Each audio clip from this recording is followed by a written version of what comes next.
You wanted to record because I was talking about how I started watching Hannibal again. Yes, which kind of sort of relates to today's topic, but also, yes and Yeah. no. Yeah. I mean, you don't really see cannibalism in the film, but it is implied. Yeah. But anyways, you were watching Hannibal again, Yes, but I also not finally. really because you haven't fully watched it. Well, no, okay. I never finished the final season. And so I started from the beginning. And so I'm like the stuff because I just started season 2, so I am still rewatching. And then I will get to stuff I've not seen. And it's a good show. It's a good show. Like, well, so you were saying we were talking a little like texting about how you don't like the procedural stuff in the first and second Yeah. season. Well, I like Um, the second season. yeah, but you don't like the case of the week stuff. I like the Randall Tier case of the week. Which one's Randall Tier? The guy with the wolf suit, Oh, well, yeah, which because also that's super kind of plot sort of relates significant, to today's movie. I guess. That's not the connection I would have made. That Um, is the connection that I immediately made. huh. I mean, if this film like reminded me of anything, I don't even know what it. You know what? It honestly, this film reminded me most, like in its visuals, of Psycho. Mm. I think that was just all the taxidermied birds, though.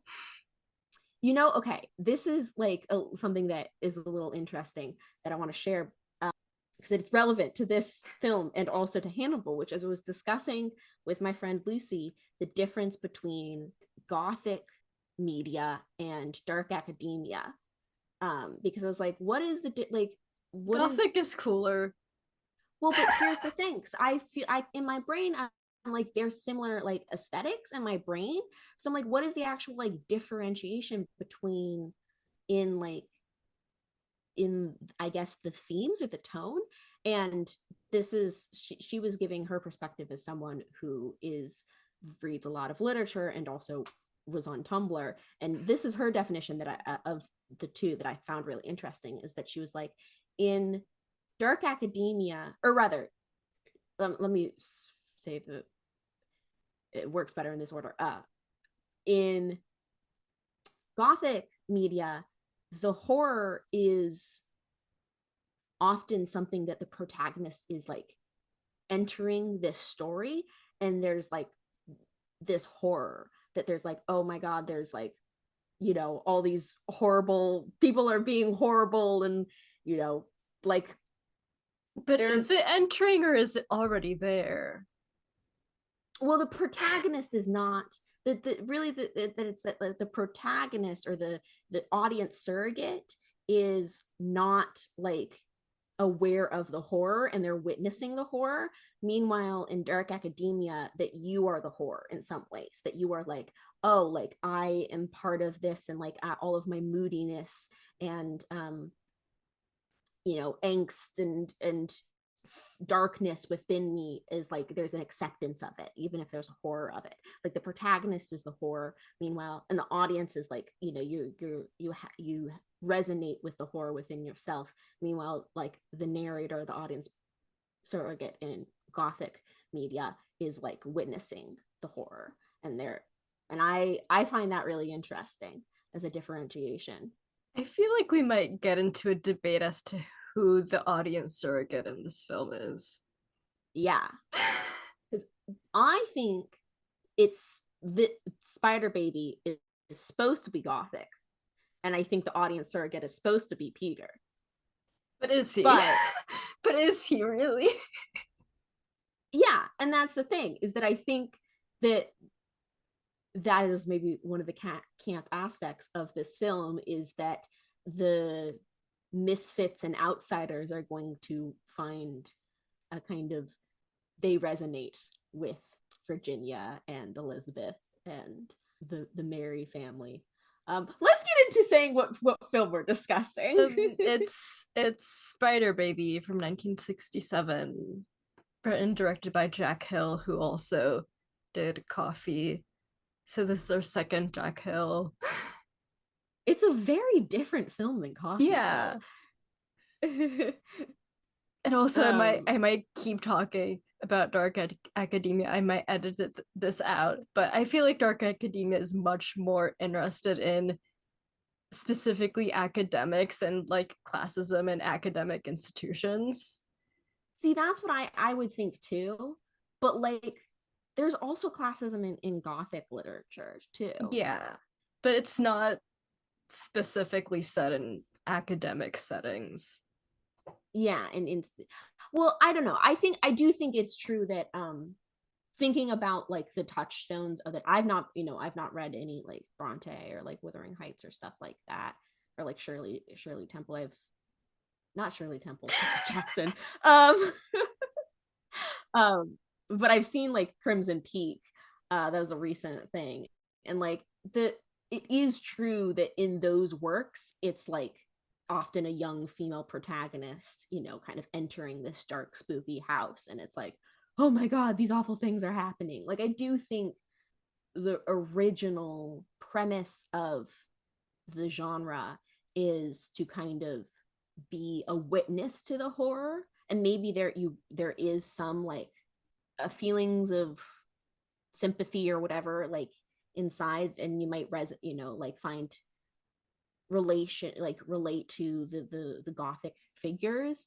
But that is, I don't know, I think that there's a it's kind of a subversion on the gothic genre, or in reinterpretation by audiences to find, like, to connect to the monsters or to the creatures and things. Yeah. And I feel like especially in the case of Spider Baby, the audience itself is the witness to the horrors, because I feel like every character in this movie is a horror in some way, even the Not quote unquote Peter. normal characters. Well, Okay, how do you think Peter is here a horror? I feel like we should first like set up the plot and like background information. Yes. Yeah. Yeah, so this is like one of the movies that I was most looking forward to covering this season, because when I first heard about it, I was like, this is my type of movie. I would Yeah. really like it, and I did end up really liking it. Like, I Where feel did like you this is hear one of about my, it? I think randomly on Letterboxd. And then all of the reviews are like, this is the midpoint between the Addams Family and the Texas Chainsaw Massacre. And I was like, this sounds very interesting. Yeah, that is a good way to place it. Yeah. It's a weird little family. Yeah. And it's basically about the Mary family, which they have this like fantasy disease caused by inbreeding where they like regress into like a childhood state as they grow older, and they might get like cannibalistic urges, question Yeah. mark. But I they think that also have like their own little quirks, like Spider Baby, aka Virginia. She like thinks is a spider, and the first thing we see her do is trap the mailman in like her spider web, and she slices him up with her knives. And yeah. there's Elizabeth, who is like the quote unquote responsible one, which might mean she's the youngest one. And Well, she also just hates everything. You should hate yeah, life. she's like You should hate life. obsessed with the concept of hate, and she keeps talking about hate. She's very like her morals are very black and white, but also that doesn't mean that she has like normative morals. Like she's Yeah. very like her opinions are definitely like she has strong opinions. And the way she goes about like thinking that She's like her very mean hatred girl should be vibe. expressed is Her vibe is very mean yeah, girl. yeah. And um there's Ralph, played by Sid Haig, who we also saw in Coffee.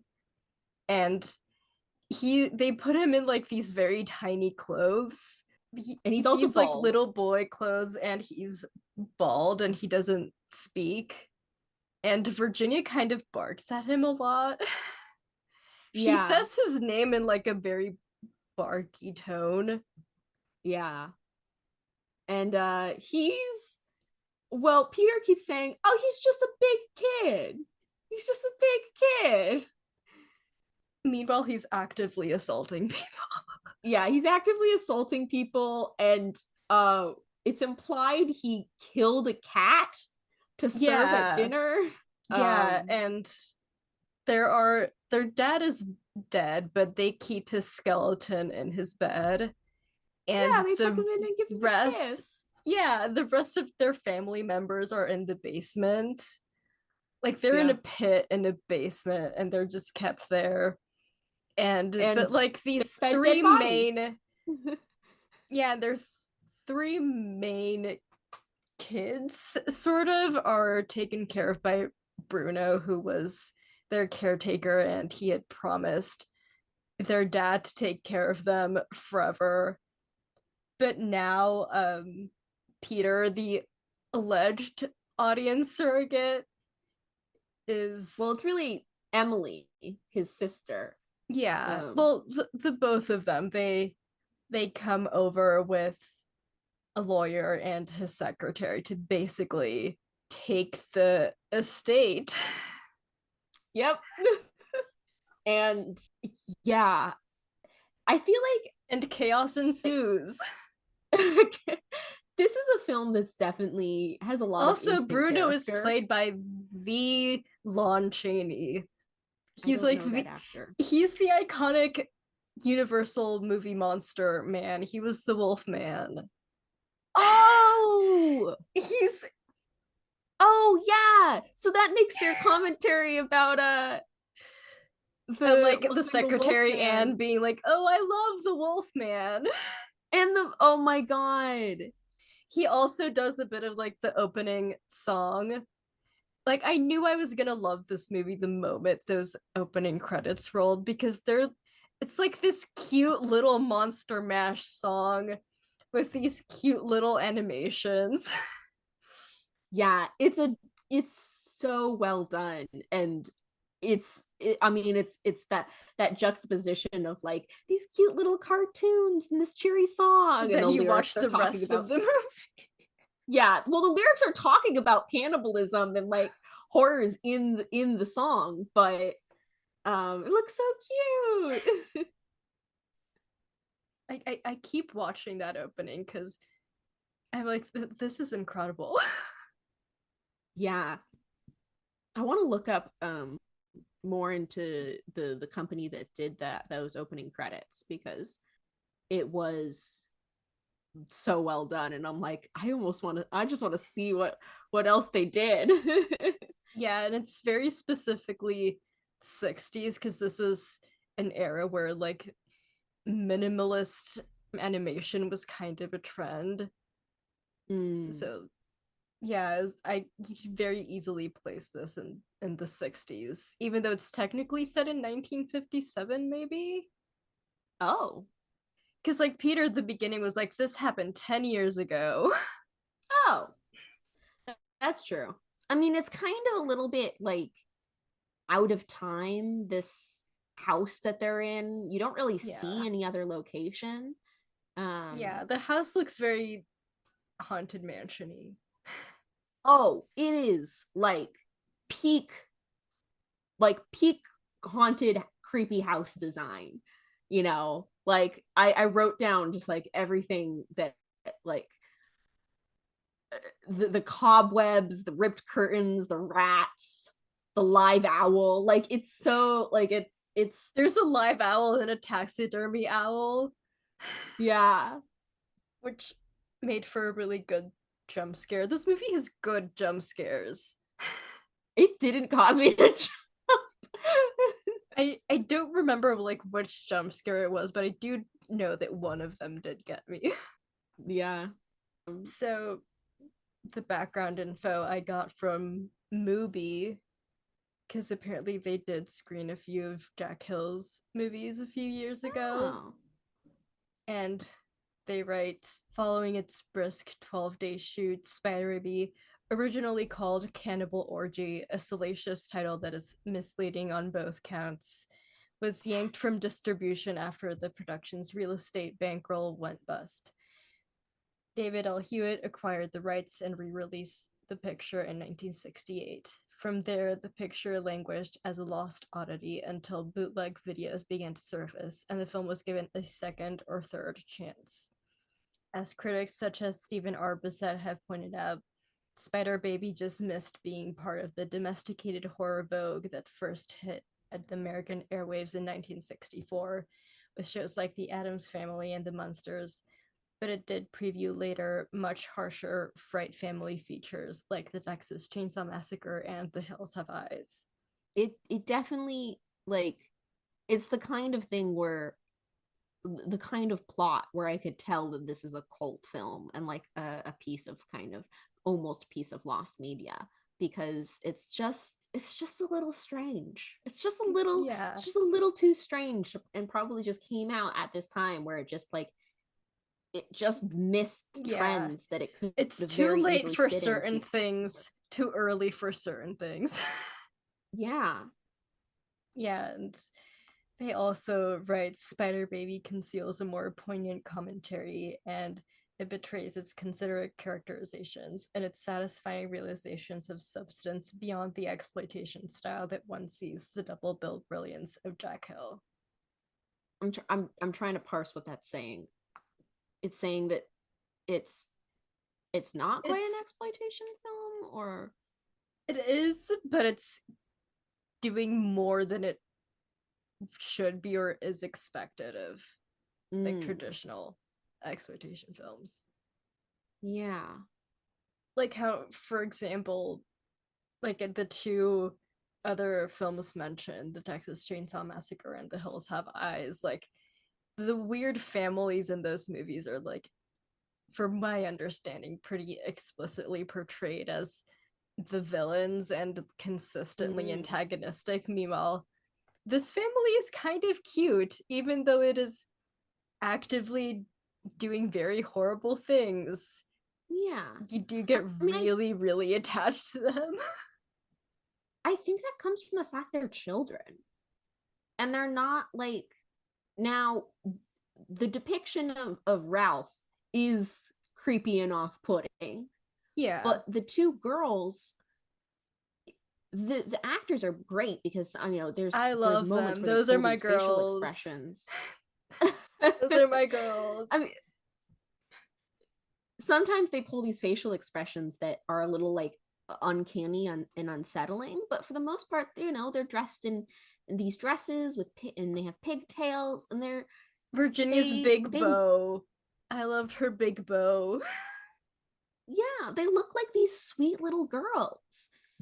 And to me, I think that's where this kind of like things not being what they are aspect of camp comes into play, more so than maybe another horror film concept might, because there are these creepy, off-putting, like murderous, cannibalistic girls, but they're little girls, and they don't They're really. little girls played by people around our age.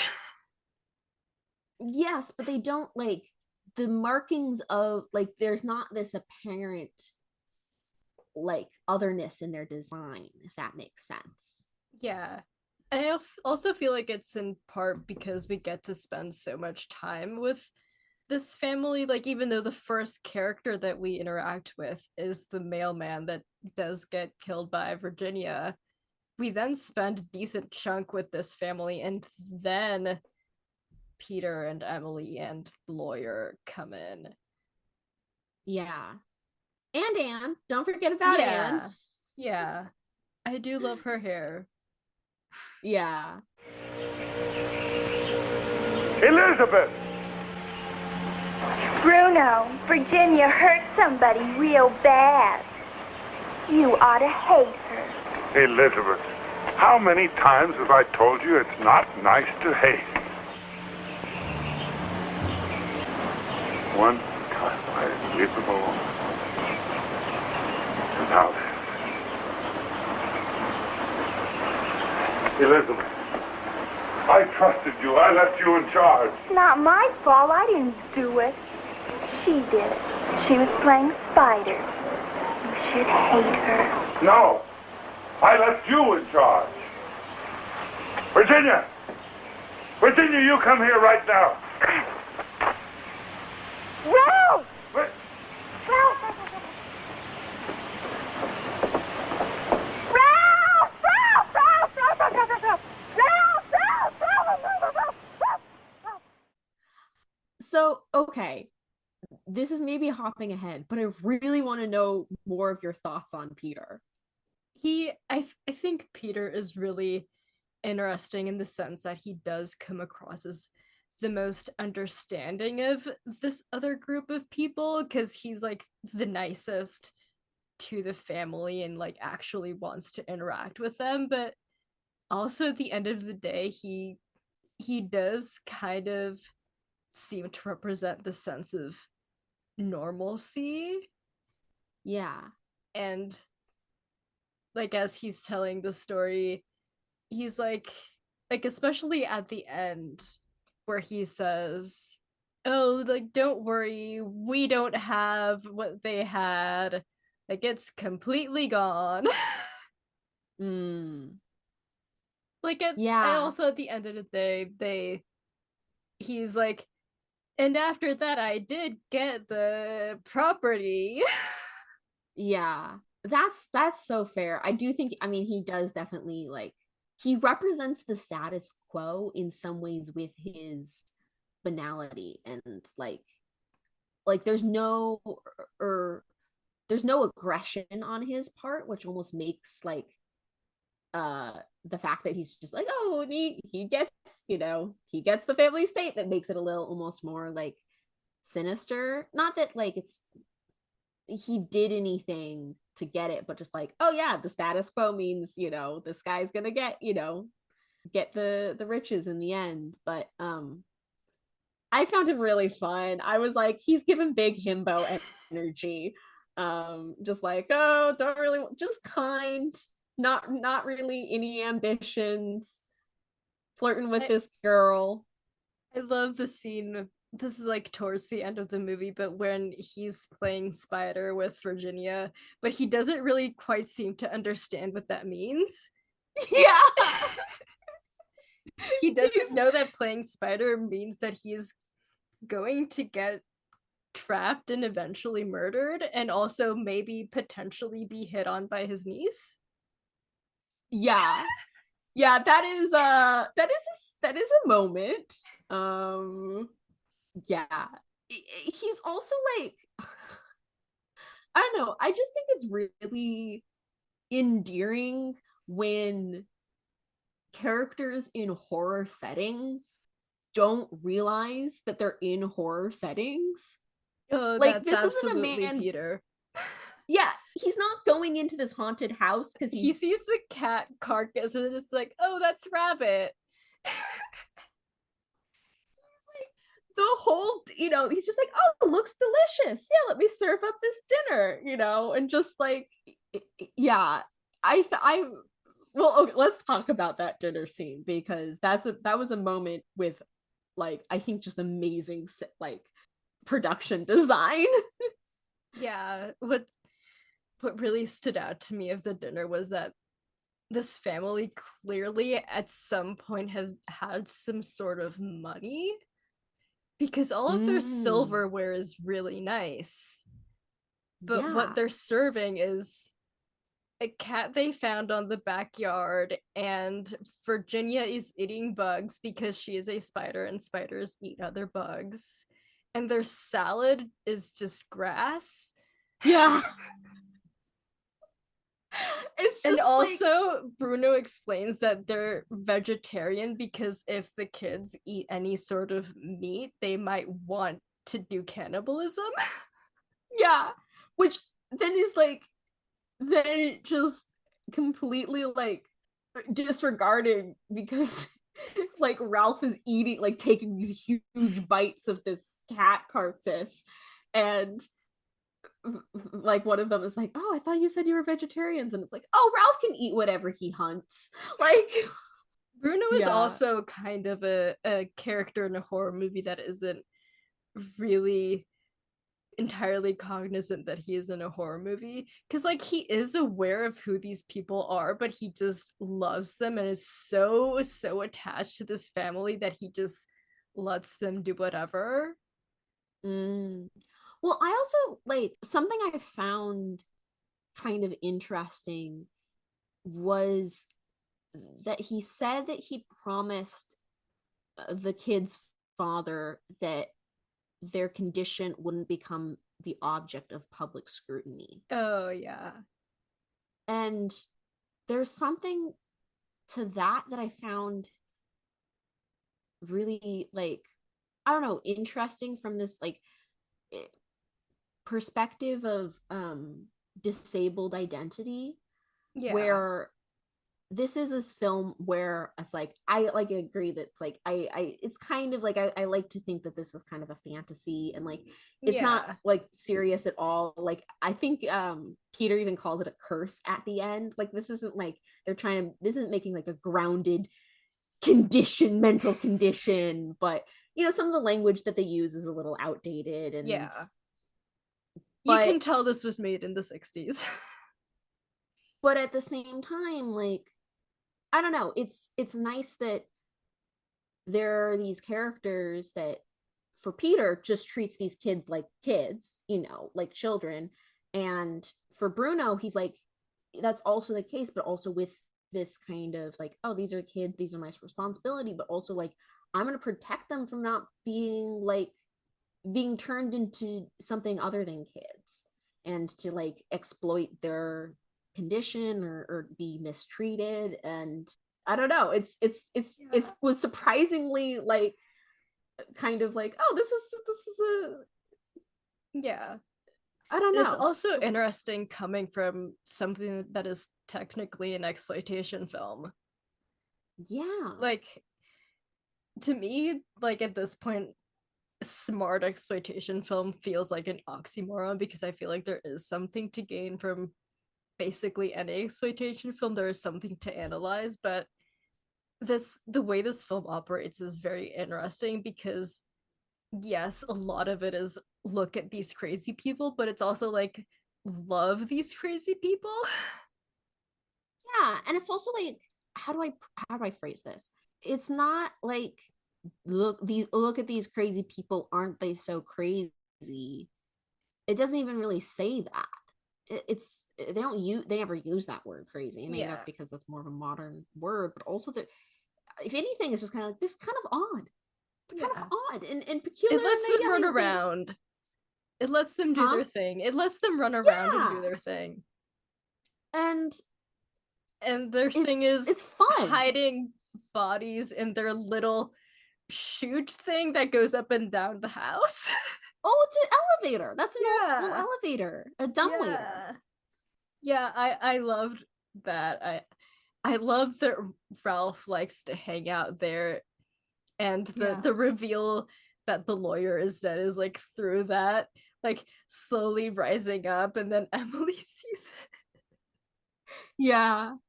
I also like that, again, a true classic haunted house, that they have like a hidden door behind the pantry. And it's shaped like a classic old-timey coffin. Yeah. The like door frame. Also, Emily, damn. What a character. Yeah. To me, she was instant character as well, not, like, because the kids are these, they're like, you instantly know who these little murderous kids are playing Spider. But Emily is just kind of like just kind of cliche in her ambitious, like greedy, like, oh, I'm gonna come in, the state will be mine. And yeah, but also in like the second half of what her character does, which I watched that, I was like, oh, that's that bit in Scary Movie where one of the characters is just running around in her underwear, and that's basically what she does for a while. Yeah. Because the kids are chasing her and Ralph assaults her. Well, she like, we have this scene where she's like putting on this like sexy lingerie, like silky gown, and it's so like, I don't know, it's just kind of funny to me that then like there's this setup so that she can be running around in these like flowy tragic nightgowns. It's just very dramatic. But also ridiculous because like the monster that's chasing her are technically her cousins, like not her cousins, I think her nieces and nephew. Oh, okay, yeah. Because she's Peter's sister. Yeah. I guess they call her aunt and they call him uncle. Yeah, I feel like a lot of the experience for me of watching this movie is everything I hoped that this movie would do, it did. Well, so okay, what are some of the things that you hoped that it would do that they did that we haven't already mentioned? The girls are wearing these kind of slip nightgowns that I love, and like with their little hairstyles, and they're also wielding knives, and I think Elizabeth is wielding like this little pitchfork thing. Yeah. Well, I and think they it's technically used to carve the rabbit. Yeah. And they also sometimes like hold up their gowns by like this little corner, and they're like this is not a visual medium, but they're like holding an edge with their like little pinky up. They're being dainty, but with like these smiles that are really unsettling. Oh, and Virginia has these like pet tarantulas, and she also keeps souvenirs of her bug victims, like the ear of the mailman. Yeah. That reminded me so much of Claudia Interview with the Vampire. Oh, so true. You know what this is reminding me is, you like, and we've talked about this on Giving Camp before, you like really girly things or girly characters who are murderous. Yes. And that's basically this movie. Yeah. And that, yeah, I really liked Virginia's commitment to her belief that she is a spider. Yeah. And that also kind of ties into the whole cannibalism thing, because at one point she eats a spider. Well, I loved that line. There's so many great line readings between the girls. Like, spiders don't eat spiders, and Virginia responds with, cannibal spiders do. Yeah. There's something about like the way the actor playing Elizabeth especially like delivers lines that it was just very John Waters. Yeah, it's kind of this like, speaking of, today he got his star on the Hollywood Walk of Fame. Oh yeah, I saw that. Yeah. It's we should have talked about that at the beginning of the episode. I feel like Hannibal was a better segue. Yeah. But anyways, John Waters, Hollywood Walk of Fame. Yeah. Do you know if he's seen this film? I feel like he would like this film. He's seen so many films. I'm sure he's seen this one. Yeah. Yeah, there's really There's some great line readings in this film. I also like during the dinner scene when they're like, it's dead. We don't eat dead things. Like, it's just so like, oh, it's such a weird, creepy little line, and they smile at each other.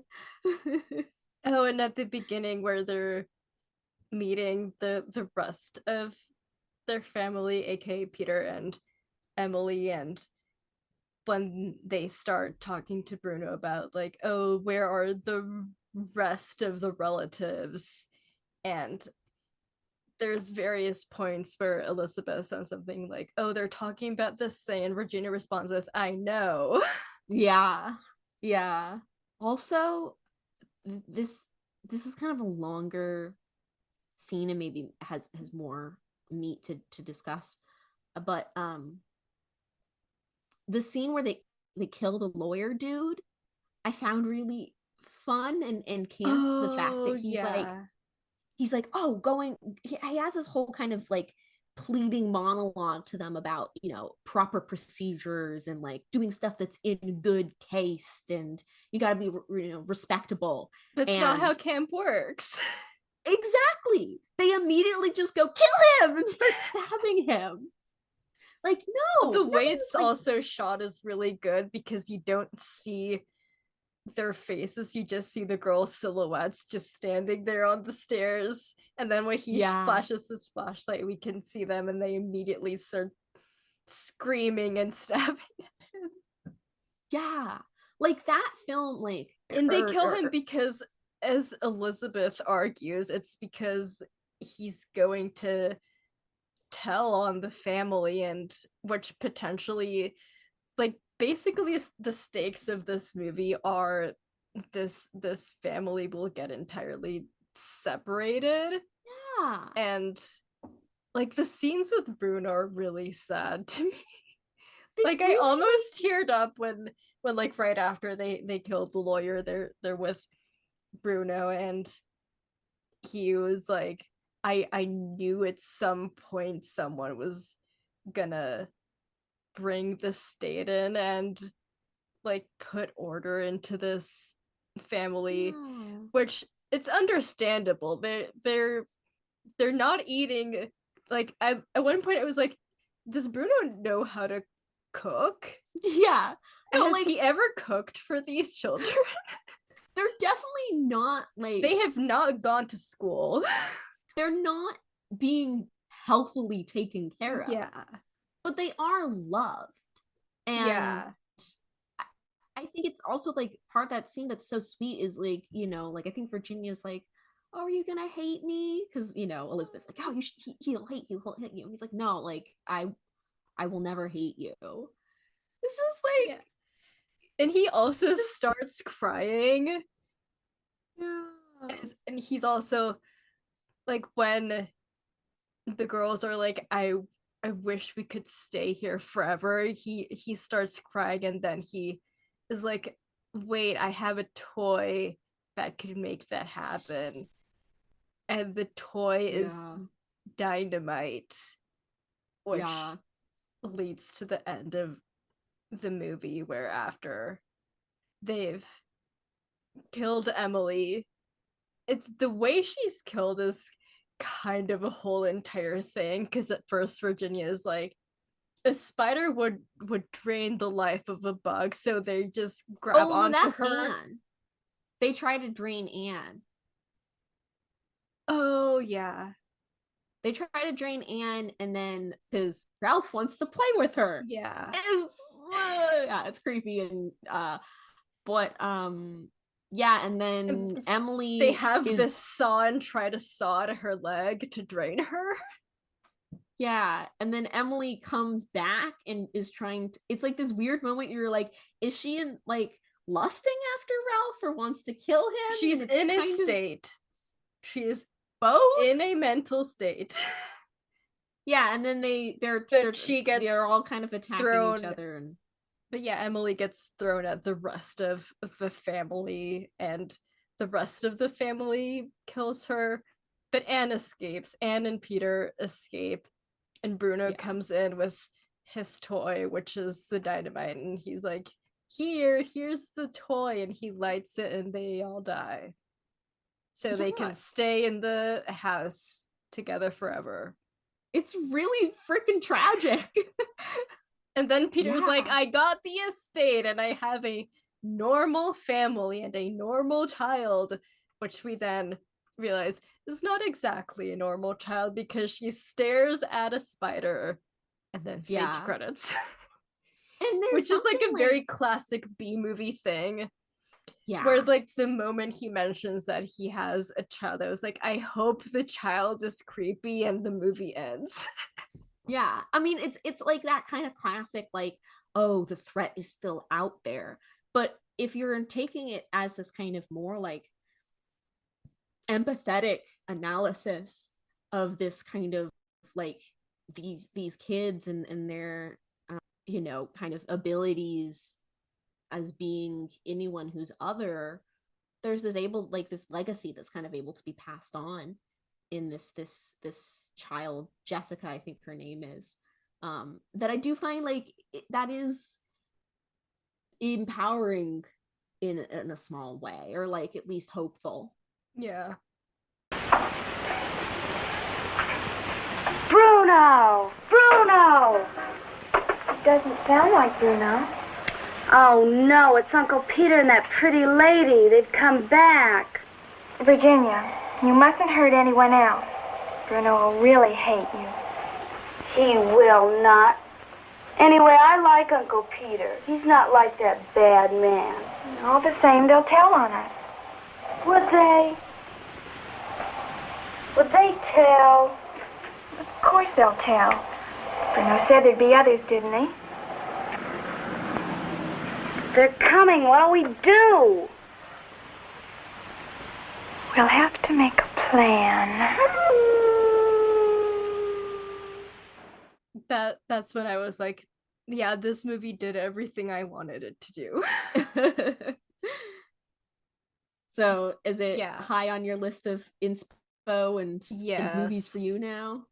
Absolutely. And another thing that I feel like we've talked about this a lot, specifically for like older movies, is how a lot of their camp value is in how they try to navigate being made in the time they were made. Like how Go into that more. Like how a lot of the camp in this movie is specifically from trying to be as like risque as possible, but also if this was made in the mid-60s, there's only so much you can do. And like also with the ending and the entire character of Peter, there's this sense of we need to placate the normal audience. Yeah. I mean, it's definitely like in that risque, it's definitely a bold choice to be like, okay, it's totally this original curse, you know? Like it's not like there's it's not the Mummy or the Wolfman or Dracula that the Anne and Peter talk about, these classic like Hollywood monsters that are kind of from these like established folklore or literature. It's like, no, these are these little weird little kids. And that kind of originality, I think, is I don't know. And also like it makes it harder to be accessible in some ways, but also like more fun. Yeah, and also its specific situation in the mid-60s is really interesting when thinking about how this movie thinks about family. Oh, because true. It's exiting the 50s where the nuclear family was the ideal. Like basically it got to the point where the nuclear family was America. Like it very much was the representative of America and the representative of being a person. But then by the 60s, that is kind of very much crumbling until we get to the 70s, where there's this very big kind of death to the family vibe to culture. Yeah. So I do think its location in the mid 60s is really interesting in the sense that it kind of, this movie kind of loves the family but also hates the family. Yeah. Well, what I think is that it loves found family. And I know that's an overused term, but it loves family that you define for yourself and not what the state is trying to define. Yeah. Yeah. And it's especially camp and subversive considering like what this quote unquote found family is like. Because when we refer to found family nowadays, it's often like, oh, these quirky characters, but these are like legitimately dangerous characters. Yeah. Yeah, which is kind of why I'm like kind of on the fence of like found family as a trope. Yeah. Because it Self-defined kind of, family. How about that? yeah, yeah. This might be off topic, but I feel like a lot of found family media nowadays just unknowingly recreates very traditional family structures. Oh, no, say that. That is absolutely true. And like traditional family structures, it's there's like nothing inherently wrong with them, but like found family is supposed to be the antithesis of that. Yeah. So why are we kind of recreating it? Yeah. Yeah. But anyways, This is a I can't also think of much one of more to one of the last things, I love the soundtrack, not just the opening song, but like Mm. throughout there's these little very 60s electric guitar stings. And every time I heard them, I was like, oh my god, I love this. I don't know if I have much more to say other than I think this is a film that more people who like the Misfits should see, like who like weird characters and People who like freak media. yeah. This is it. Yeah. Also, while watching this, I was like, if we ever get to meet in person for Halloween, at any Halloween at some point, these are our Halloween costumes. Like we are literally Elizabeth Yeah! and Virginia. Oh my That's god, that'd be literally so us much for real. fun. They're just like me for real. Yeah. Oh, we should totally make that happen. Have little get little fake spiders. Yeah. I feel like I do such a disservice to Virginia considering my active fear of spiders. Spiders are fine. They're little guys. No, no, no. The only spider I like is Lucas. You know, that little animated spider thing from a few Yeah. years ago. That's the only one I like. Like most spiders aren't dangerous at all. I know, but they're just scary. My little biological brain is deeply afraid. I'm afraid of anything that I think might bite me. But like that's not a fear of the actual thing? Yeah. I'd hold a tarantula. Nope. No, no. I can look at it behind a case.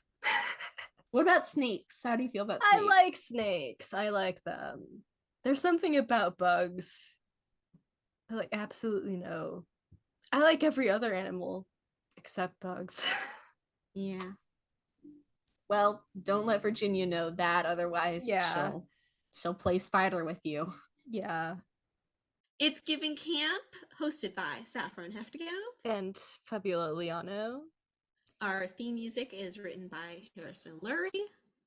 And the podcast is edited by Fabiola Liaño. Follow us on Patreon. Support us on Patreon. On Instagram, it's Giving Camp Pod. And on Twitter, it's Giving Camp Pod. Without it's. We're on Patreon at It's Giving Camp Pod. Shout out to our patrons, Nicole Veneto and Paracelsus Kasperi. Back to the Hannibal conversation.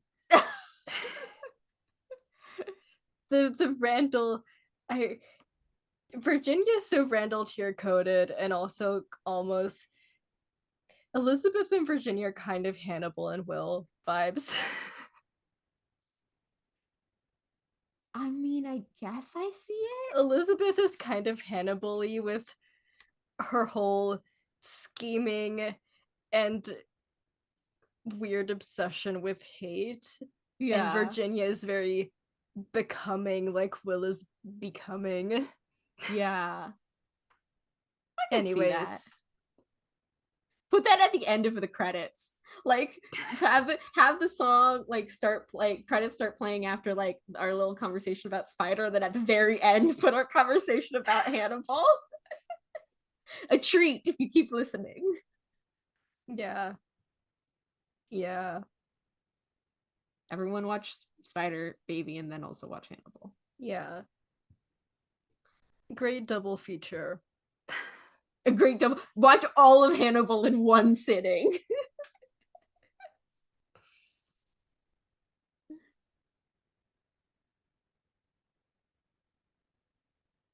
Yeah, the movie's ending was sad. Yeah. And after a certain point, every time Bruno was on screen, I got sad. Yeah.